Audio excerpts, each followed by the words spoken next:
Have you ever attempted to paddle a canoe without an oar?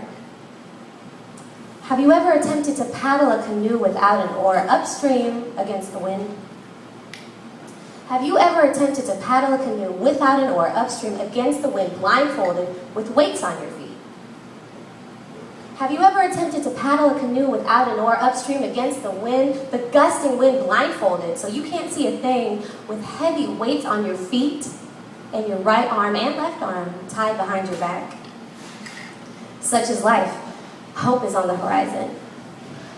These lips have tasted the sweetness of self-fulfillment, accomplishment, and success. In an instant, to turn around to see my life a drowning mess. The detachment from that part of me that seeks the approval of self is the longing not to be understood by anybody else.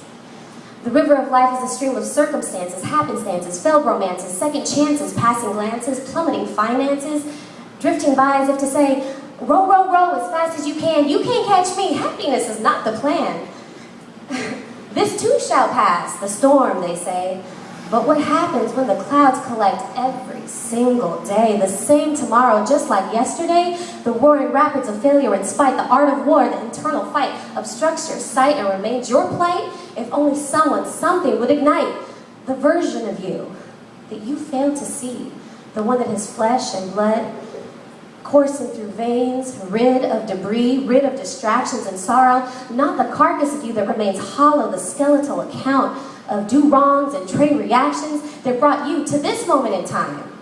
You've grown tired of the reason and exhausted of the rhyme, because what rhyme or reason is there to submit to the monotony and scrutiny of the life you've not imagined for yourself? You're in the visage of no one else, a holographic life that you can't feel reaching out for something that's real. Everybody, woosah.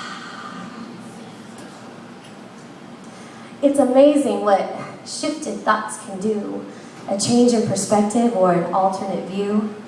The other day, in the midst of the storm, I looked to the sky, mostly questioning, why? Why me? Why now? What reason? How?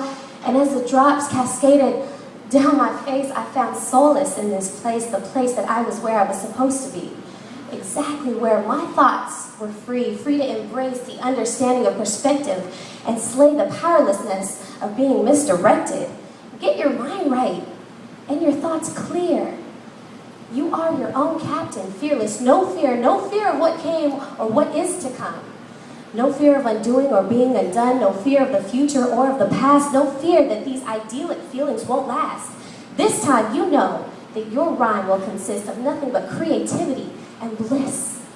Commitment to self, the one whom you know sees to be planted and equipped to sow. Welcoming the second chances and serendipitous double glances. The vocabulary of the psyche needs to be re-edited with limited edition thoughts of positivity and visions of your destiny that is yet to be, meant to be. Hope is on the horizon. It is here today.